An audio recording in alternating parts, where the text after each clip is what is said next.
Bom dia, irmãos da Igreja Batista Betel, tudo bem com vocês?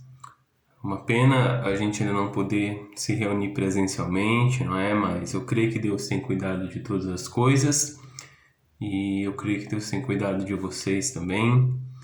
Eu peço que os irmãos continuem se cuidando e provavelmente na próxima semana já retornaremos com as nossas reuniões presenciais. Peço que os irmãos continuem orando pela Dona Maria, né? A esposa do irmão Paulo.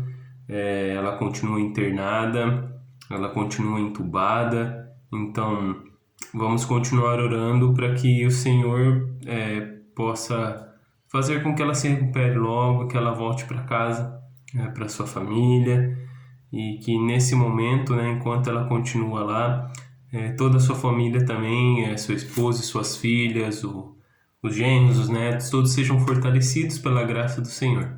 Amém. Então, eu quero convidar os irmãos a abrir a palavra de Deus em Números, o quarto livro da Bíblia. Vamos ler hoje em Números, capítulo 35, a partir do versículo 22. Números, capítulo 35, versículo 22 até o 29.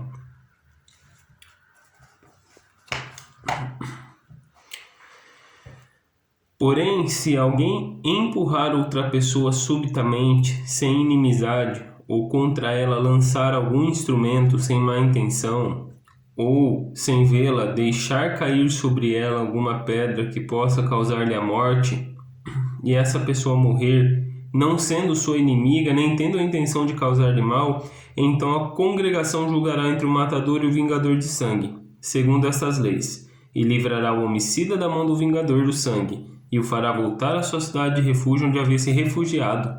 Ali ficará até a morte do sumo sacerdote, que foi ungido com óleo santo. Porém, se em determinado momento o homicida sair dos limites da sua cidade de refúgio, onde tinha se refugiado, e o vingador de sangue encontrar fora dos limites dela, se o vingador do sangue matar o homicida, não será culpado do sangue, pois deve ficar na sua cidade de refúgio até a morte do sumo sacerdote. Porém, depois da morte deste, o homicida voltará à terra de sua posse. Estas coisas serão por estatuto de direito para vocês de geração em geração, onde quer que vocês morarem. Então, talvez esse seja um texto um pouco diferente, né? Que a gente costuma ouvir. É um texto que fala mais a respeito de uma lei específica que havia no antigo Israel, né?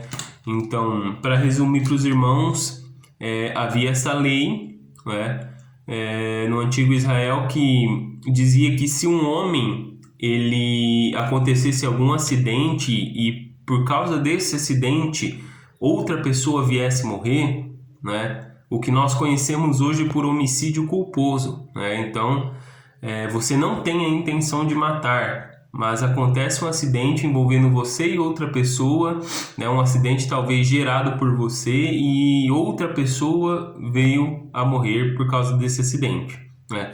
Então, caso isso acontecesse no antigo Israel, um homicídio culposo, né, como é dito hoje, quando não há intenção de matar, então o homicida ele tinha à sua disposição o que era conhecido como cidade refúgio, né? Era uma cidade onde ele seria protegido por lei, né? onde ele teria proteção da lei, né? Para que ninguém viesse machucá-lo, para que ninguém viesse matá-lo, porque naquela época os irmãos devem se lembrar, era dente por dente, olho por olho. Então, se alguém matasse um parente meu, mesmo que acidentalmente, né, eu poderia querer buscar vingança contra essa pessoa, eu poderia querer tirar a vida dessa pessoa, né? No calor do momento, eu poderia não pensar, ir lá e matar essa pessoa também, porque mesmo por um acidente ela matou um conhecido meu. Então, havia esse sentimento, essa possibilidade de vingança. Então, por isso Moisés, por intermédio de Deus, ou Deus por intermédio de Moisés, ele manda que o povo, quando chegasse na terra de Canaã, quando eles se estabelecessem ali, faria parte da constituição deles, por exemplo, ter 6 cidades que pudessem ser essas cidades refúgios, né? Então, a pessoa que era um homicida culposo, ele tinha que correr, se isso acontecesse, ele saía correndo para uma dessas cidades, né? Então, uma vez que ele alcançasse uma dessas cidades, ninguém poderia colocar suas mãos nele. Ele estaria seguro, ele estaria protegido por lei. Então, haveria um julgamento para determinar sua inocência, no sentido de que ele não teve intenção de praticar aquele homicídio, de praticar aquele ato. E uma vez declarado inocente, uma vez que ele fosse declarado inocente, ele deveria permanecer naquela cidade. Ele não poderia voltar para o seu povo, para a sua cidade, mas ele deveria permanecer ali até a morte do sumo sacerdote. Só então, depois que o sumo sacerdote morresse, ele poderia voltar para sua casa e para sua vida. Isso poderia durar um dia ou 50 anos, né? Vai que o sumo sacerdote era novo, tinha recém assumido o seu cargo como sumo sacerdote, não é? Poderia durar muito mais tempo do que o esperado. Então, e não havia uma fiança que ele pudesse pagar para que ele pudesse sair livre dali, né? Se fosse nos dias de hoje, pagava uma fiança ali, se fosse o caso, e pronto, né? Mas a verdade é que até a morte, o dia da morte do sumo sacerdote, se ele vacilasse, se esse homem vacilasse e saísse dos limites da cidade e fosse encontrado por esse vingador e fosse morto, então o vingador não teria culpa, tá? Porque ele deveria ter permanecido na cidade e não permaneceu. Então a única forma desse homem reconquistar sua liberdade era quando o sumo sacerdote morresse. E essa lei, ela nos ensina muitas lições preciosas, mas eu quero destacar 3 coisas que essa lei nos ensina. Primeira coisa é que acidentes acontecem em nossa vida, é verdade? Coisas não planejadas, elas acontecem e elas podem nos prejudicar. Elas podem gerar um desconforto em nossa vida, porque acidentes acontecem. Então, um dia depois de almoçar, a gente estava lá em casa e a Sofia, ela estava desenvolvendo a caminhada. Ela estava recém começando a caminhar ali e daí ela começou a correr rápido pela sala e foi indo em direção ao quarto. E naquele momento eu fui atrás dela, fechei a porta do quarto e fiquei brincando com ela ali. Enquanto isso, a Flávia começou a passar pano na sala. Só que passou um tempinho ali no quarto, criança inquieta, né? Aí ela começou a bater na porta ali, como quem diz, abre que eu quero sair, eu quero ir para a sala. Aí eu peguei e abri a porta e ela saiu andando rápido e a Flávia gritou: olha, o chão tá liso, pega ela, senão ela vai escorregar. Foi o tempo da Flávia falar isso e eu esticar minhas mãos para poder pegar a Sofia. Sofia resvalou com os 2 pés pro alto e pá, caiu no chão. Caiu no chão e deu uma batida bem forte com a cabeça. Tão forte que eu me lembro até hoje. Do barulho da batida dela, da cabeça dela no chão. E aí foi aquele berreiro, aquela gritaria, a Flávia ficou furiosa. Obviamente ficou furiosa porque na cabeça dela eu tinha ouvido que ela estava passando pano antes de entrar no quarto, né? Na cabeça dela ela falou: eu vou passar pano, tira a Sofia daqui, né? Ela pensou pelo menos que eu tinha ouvido. E na minha cabeça ela não tinha me falado nada disso. Eu tinha ido pro quarto porque a Sofia estava indo lá pro quarto. E eu só ouvi quando já estava prestes a acontecer o acidente, né? E daí foi um momento que gerou uma breve discussão entre nós ali. Ficamos muito bravos um com o outro, discutimos ali, mas no fim das contas, tava lá a Sofia brincando, depois de um tempo tava lá brincando. Foi um acidente. Foi um acidente que aconteceu. E porque foi um acidente, depois eu e a Flávia conversamos, nos desculpamos e nos acertamos, né? O que eu quero dizer com isso é que acidentes acontecem em nossa vida. Eles acontecem e alguns geram problemas maiores e outros geram problemas menores. Mas eles acontecem todo o tempo. E acontecem bastante. E nesse caso que nós lemos, esse caso da Bíblia aqui, Esse é um tipo de acidente grave, um tipo de acidente que gera a morte, mas ainda assim um acidente. Embora esses acidentes eles aconteçam, nós nunca desejamos estar numa posição de pessoas prejudicadas por acidentes, não é verdade? Se nós causamos algum tipo de acidente, nós ficamos tristes, tudo mais, lamentamos, mas também contamos com o perdão do prejudicado, não é? Nós contamos com isso. Então talvez você acorde numa segunda de manhã, você toma aquele cafezão, você pega o teu carro, vai trabalhar, está todo contente, animado com a nova semana se iniciando. Se bem que numa segunda isso é difícil, né? A gente acorda ainda desejando que o fim de semana se prolongue, desejando que o feriado que foi ontem fosse na segunda, não é para ter um feriado prolongado, mas tudo bem, né? Vamos supor, você está todo empolgado para a tua nova semana aí e você quer chegar no teu trabalho, dar o teu melhor, você quer que aquela semana seja diferente e de repente nessa segunda-feira você está cruzando por um sinal ali e um ciclista cruza na tua frente, tá, você bate nele. Isso é um acidente, né? Ou você pode estar num jogo de futebol, os homens aí, né? Podem estar num jogo de futebol, jogando, né? Jogando uma bola ali, batendo uma bolinha num momento muito específico. Num momento muito específico, acontece uma pechada ali, um acidente, aí alguém cai no chão e quebra o braço, né? São exemplos de acidentes. Mas nem tudo nessa vida são acidentes, não é mesmo? Existem coisas que jamais podem ser consideradas como acidentes. Por exemplo, se um homem ele enche a cara, ele toma lá umas cachaça de butiá, né? Ele toma todo tipo de bebida num churrasco, ele pega o teu carro, o carro dele, sai para dirigir e atropela alguém. Isso não é um acidente. Isso não pode ser considerado um acidente.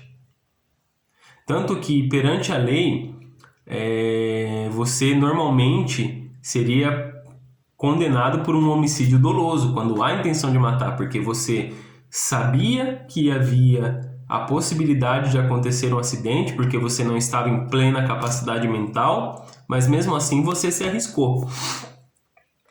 Outra coisa que não é um acidente. Um filho jamais é um acidente. E parece muito esquisito dizer isso hoje. Com tantos métodos de prevenção que a gente tem, filhos poderiam ser considerados e são considerados como acidentes, mas na verdade não são. Porque embora a mulher entupa o corpo de química, de tudo o que tem para impedir uma gestação, e o homem, né, só quer aproveitar a vida, né, tudo mais,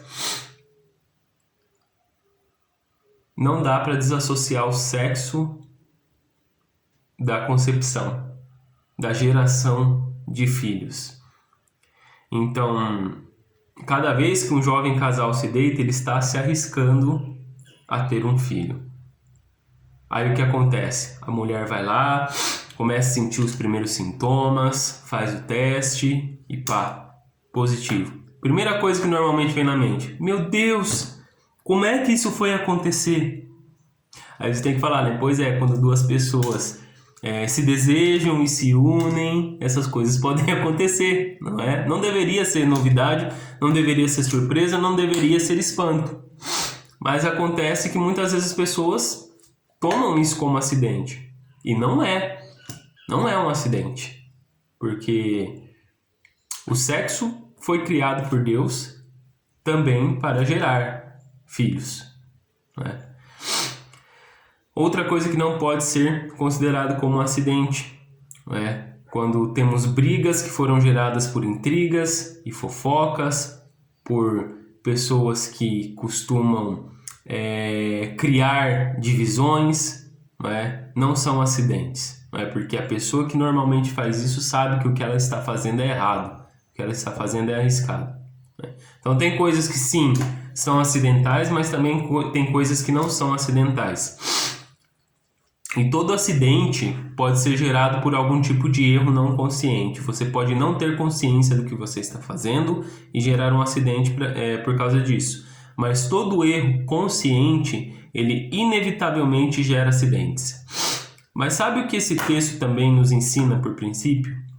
Ele ensina que, apesar de acidentes acontecerem por causa de erros, uma pessoa que erra não precisa morrer por causa disso.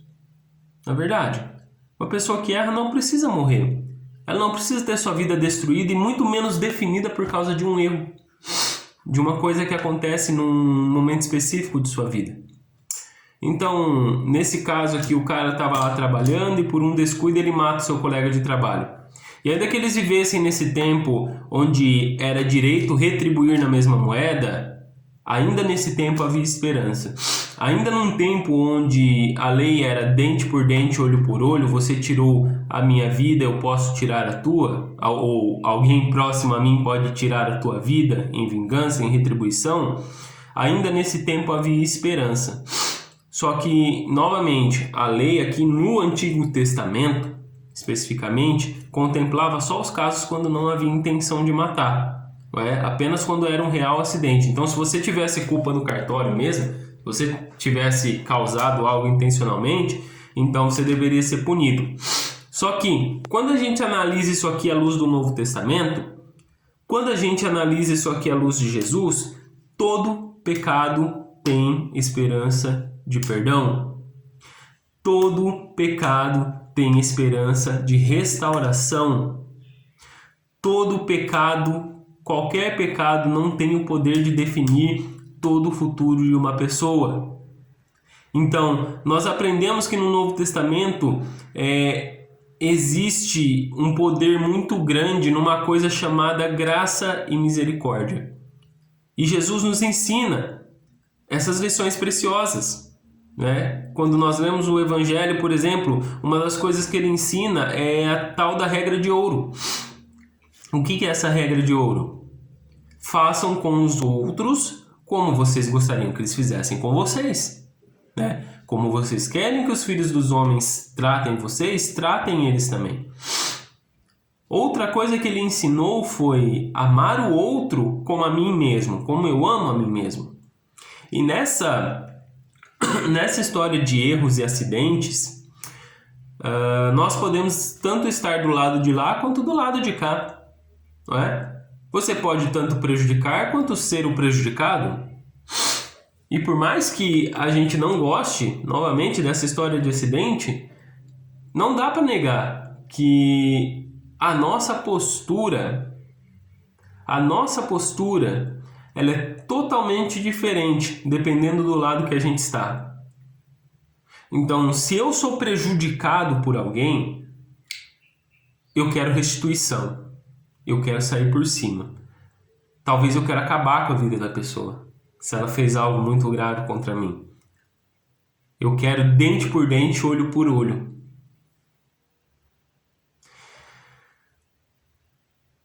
Mas se eu prejudicar, eu espero perdão. Deu para notar a diferença?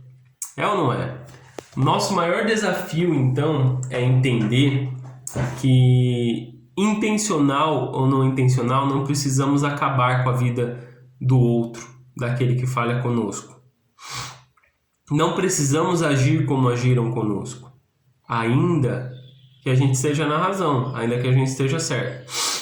Nós precisamos agir como a gente gostaria que agissem conosco, certo? Então, a nossa vida, o nosso futuro, ele não pode ser definido por um erro nosso. Nós temos que ter esperança de redenção, nós temos que ter uma esperança de restauração, mas também a nossa vida não pode ser definida pelo erro do outro. Porque note bem como o texto conduz as coisas aqui. Existe aquele que causou o acidente, que não teve intenção e que precisou fugir daquele que queria matá-lo, mas existia também esse que queria matá-lo. Então, acontece que nessa história nós podemos estar tanto de um lado quanto do outro, nós podemos ser aqueles que têm toda a nossa vida definida por causa de um erro, por causa do nosso passado, mas nós também podemos ser aqueles que têm suas vidas definidas pelos erros dos outros.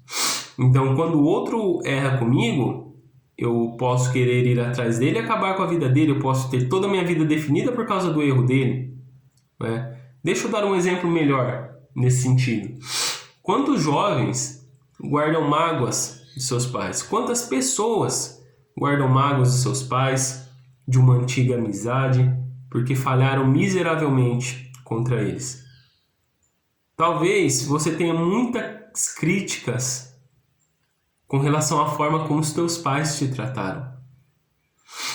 Talvez você tenha muitas mágoas na família porque um irmão teu errou contigo, te prejudicou, porque algum colega de trabalho fez algo que realmente tenha prejudicado a tua vida. E aí? Você vai deixar que a tua vida seja definida por uma vingança, pelo erro do outro? E aqui a gente pode usar uma certa liberdade nesse texto, né? Imagina lá o refugiado, né, esperando a morte do sumo sacerdote, e o vingador estando ali aos arredores da cidade, esperando só pelo momento que a pessoa pisasse em falso para ir lá e acabar com a pessoa, né? Então, quantos de nós quantos ficamos esperando realmente aqueles que falharam conosco dar apenas um passo em falso? Apenas um passo em falso é necessário para que a gente acabe com essa pessoa. Porque o nosso coração está consumido pela vingança. Não podemos deixar que nossa vida seja definida pelos nossos erros, né? O nosso futuro não pode ser definido pelos nossos erros, mas muito menos a nossa vida pode ser definida pelos erros dos outros, pelo fato de que falharam conosco. Isso é um desafio muito grande para nós. E uma outra coisa que podemos dizer sobre isso, e aí vai uma provocação para nós como igreja. O nosso senso de justiça hoje em dia está muito à flor da pele. Então, quando a gente olha para um presídio, a coisa mais fácil do mundo é dizer que os presos têm que sofrer o resto da vida, que eles têm que apodrecer na cadeia, que eles mereceram aquilo, não é? E não dá para negar que recentemente, né, teve aquele caso do menino Henry Borel, que a mãe dele se separou do pai e normalmente a mulher fica com a guarda da criança, e daí ela se ajuntou com outro cara muito famoso na cidade, médico, vereador, e o cara super agressivo começou a maltratar o menino até que um dia ele espancou o menino até a morte. E sua mãe consentiu o tempo todo com isso. Então não dá para negar que quando a gente ouve casos como esse, eu fiquei furioso quando eu ouvi isso. Eu fiquei com o meu senso de justiça à flor da pele. Para confessar para os irmãos, eu fiquei com vontade de dar uns tapas na cara desse vereador aí. Não, uns tapas na cara é uma forma até bonitinha de dizer o que eu senti. Mas a gente sente, não é? A gente sente um senso de justiça muito grande nesse momento. E os presos também sentem, porque entre eles talvez existe esse nível, né? Existe esse nível de crimes, né? Existem os crimes que o cara foi lá, roubou, né? O cara foi lá, vendeu drogas e tudo mais, mas tem crimes que nem mesmo eles aceitam, tipo um crime desses. Então essa mãe, quando foi presa, precisou ser colocada numa cela especial, porque se ela fosse colocada com as outras presas, iam matar ela. Então, ouvi também um tempo atrás que estupradores precisavam ser colocados em celas especiais, porque se fossem jogados no meio de presos comuns, eles poderiam ser estuprados também. E o que eu não nego aqui, de forma alguma, é que essas pessoas tenham que enfrentar a justiça. Então, nós temos leis, nós temos consequências pelos erros, né? Se eu for pego, né? Se eu for pego em algum crime, se eu cometer algum crime, eu devo ser preso. Qualquer pessoa deve ser presa se cometer algum crime que mereça prisão. E tem que enfrentar as consequências da lei, sim. Mas, ao mesmo tempo, nós precisamos apontar uma cidade refúgio para esse pessoal, não para que eles fujam das consequências da lei, porque o evangelho não é pregado para as pessoas para que elas recebam um perdão, para que se elas mataram elas recebam um perdão e não enfrentem as consequências da lei, mas para que se elas mataram, se elas cometeram qualquer crime, elas recebam o perdão de Deus e sejam salvas de si mesmas, e um dia se elas saírem da cadeia, elas nunca mais cometerem esse crime, ou mesmo dentro da cadeia elas terem suas vidas transformadas, poderem pregar para presos lá dentro, poder fazer uma verdadeira revolução santa naquele lugar. Então, há uma cidade refúgio que precisamos apontar para as pessoas, e é Jesus. É por esse mesmo motivo que nós apoiamos as missões. As missões que nossos irmãos que entenderam isso estão pregando em favelas e em presídios. Irmãos nossos estão pregando onde acontecem crimes hediondos, onde acontecem crimes que não aceitamos. Eles pregam na esperança de que pessoas se convertam e abandonem seus maus caminhos. Que apesar desses crimes terem sido cometidos intencionalmente, em Jesus há perdão para os pecados. Em Jesus não há refúgio das consequências da lei, obviamente, mas há perdão dos pecados. Há uma cidade refúgio para os miseráveis. Há um verdadeiro Deus e uma verdadeira vida que deve ser apontada para que os crimes jamais venham a ser cometidos novamente. E a igreja deve ser também como essa cidade refúgio, onde pessoas carregadas, onde pessoas arrebentadas pelas suas más escolhas, elas encontrem abrigo. Então, como é que a gente vai reagir quando uma pessoa mal falada chegar em nossa igreja? Será que os nossos olhos serão de condenação? Será que, independentemente se gostamos ou não do pecado dessas pessoas carregadas, a gente vai o que? Abraçar, a gente vai amar, ou a gente vai apontar o dedo e condenar? A igreja deve ser essa cidade refúgio, onde o nosso sumo sacerdote, que é Jesus Cristo, ele pode declarar essa pessoa como absolvida dos seus pecados, porque ele morreu na cruz para isso.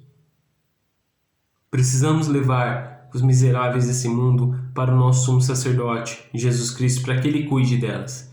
Isso nos leva ao nosso último ponto. Acidentes acontecem. Já sabemos que não precisamos morrer, né? Ou ter toda a nossa vida definida pelos nossos erros. Por quê? Porque Jesus é nossa cidade refúgio. Porque nele existe perdão pleno. Existe vida plena. Existe vida em abundância. A Bíblia indica que essa cidade refúgio, ela é como que a salvação para o culpado. Se essa pessoa consegue alcançar essa cidade e o sumo sacerdote declarar ela absolvida, então ela ficará livre do poder do seu inimigo. Só que no Antigo Testamento,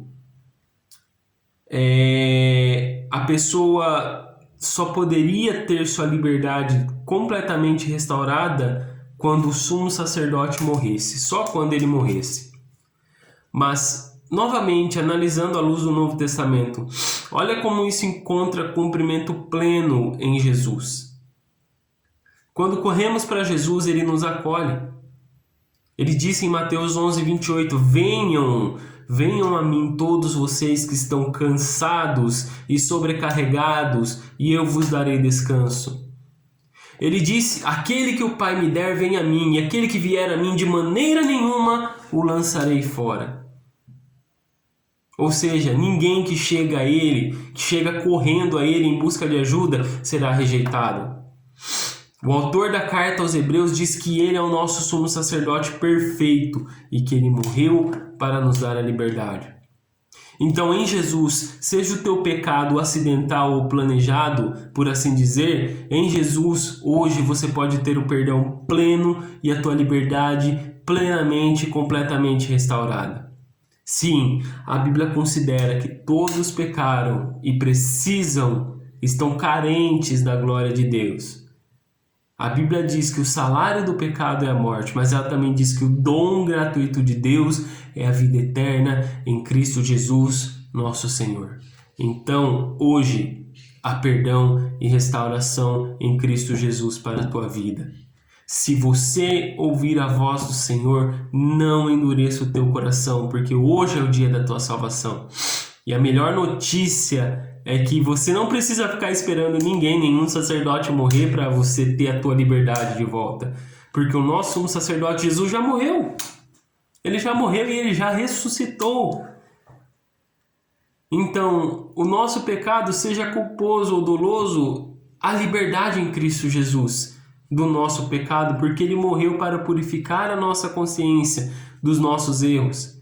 Então, hoje talvez exista algo em você que você se envergonhe diante dos homens. Talvez existam erros que você cometeu no teu passado que tiram o teu sono, que simplesmente tiram o teu sono, tiram a tua paz.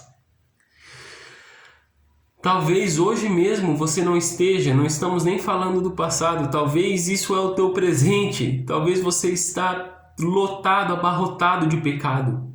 Talvez hoje você esteja vivendo de uma forma que você não gostaria, mas saiba que em Cristo Jesus você não precisa sofrer pelos erros do teu passado e muito menos do teu presente. Em Cristo Jesus você não precisa morrer por algo que você tenha feito de errado. Em Cristo Jesus você não precisa ter tua vida definida porque você fez más escolhas. Seja você quem for, há perdão e descanso para você na cruz de Cristo. Em Cristo, como diz Paulo em Romanos capítulo 8, versículo 1, não há condenação para os que creem.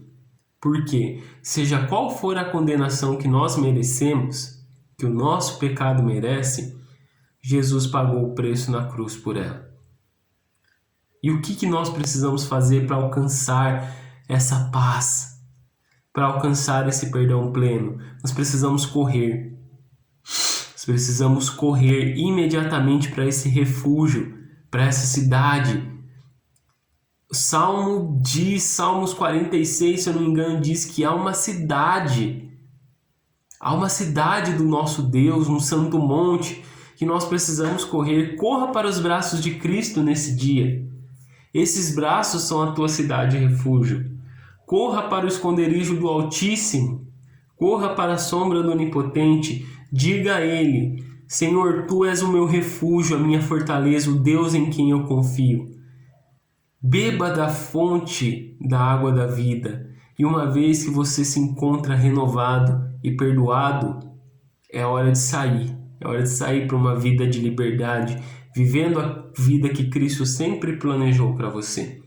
Uma vida de liberdade, uma vida de consciência limpa, uma vida livre de toda e qualquer preocupação, porque essa é a vida que Ele sonhou para ti. Eu quero orar com os irmãos, eu quero pedir pela graça de Deus nesse momento. Então, curva tua cabeça. Senhor Jesus, eu te agradeço porque a tua mensagem é uma mensagem de esperança.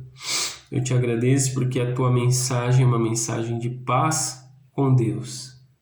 É uma mensagem que por nós mesmos jamais poderíamos compreender, mas em ti há perdão pelos pecados, em ti há restauração para a nossa vida. E não somos nada sem o Senhor mesmo, Deus.